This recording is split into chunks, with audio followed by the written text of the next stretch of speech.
Como o nosso colega Michel Gavendo, grande repórter lá em Israel, nos informou agora há pouco, o Netanyahu não tem grande apoio em uma boa parte de Israel.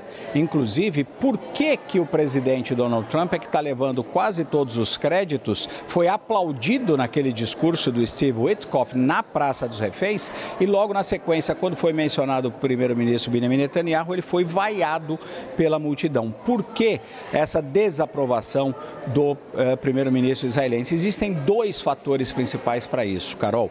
Em primeiro lugar, e isso é uma posição que vem de muitas das famílias dos reféns, acreditam os israelenses que o Netanyahu poderia ter concluído essa guerra muito antes. Poderia ter feito algum tipo de acordo com o Hamas para a libertação dos reféns.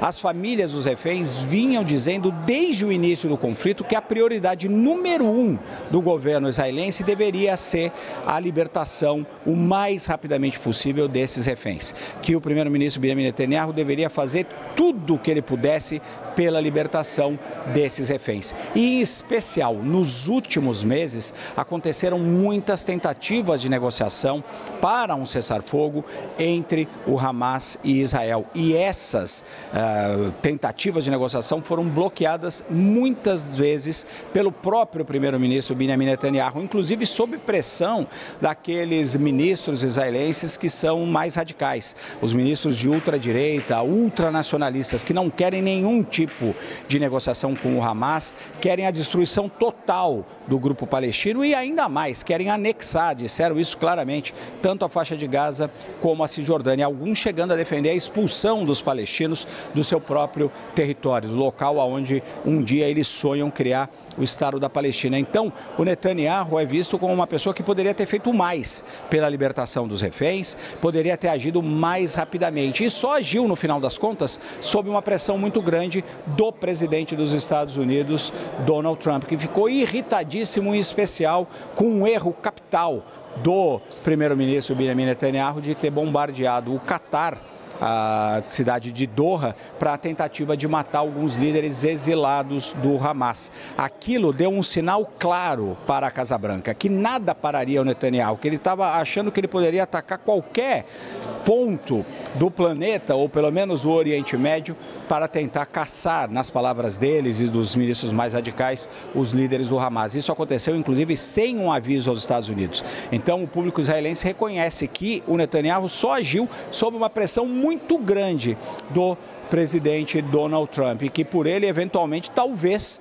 esses reféns ainda estivessem nas mãos do Hamas, porque a intenção era continuar bombardeando a faixa de Gaza até a eliminação total do Hamas. Ele só mudou de opinião depois de ter ido à Casa Branca, quando foi pressionado pelo presidente Donald Trump. E a segunda razão é que ele era o primeiro-ministro quando aconteceram os ataques do Hamas, aqueles ataques injustificáveis que deram início a essa fase do conflito.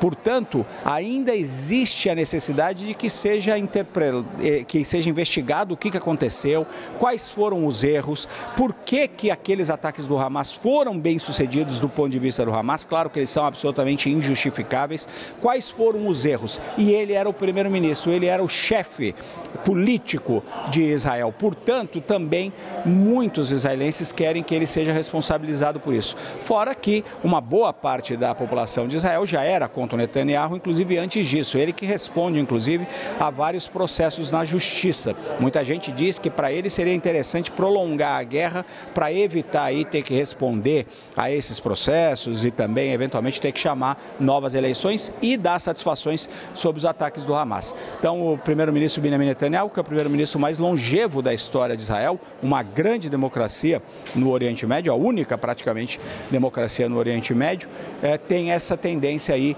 de cobrar muito o primeiro-ministro, e o Netanyahu vai ter que responder certamente pelos erros do esquema de segurança e os próprios erros dele, eventualmente, ao longo da guerra e também naquele dia que deu início ao conflito, dia 7 de outubro de 2023. Então, Netanyahu, neste momento, não é exatamente muito popular, mas existe também uma parte da população israelense que defende essas posições mais radicais e nós vamos ver se ele vai ter que ser obrigado a chamar novas eleições ou não.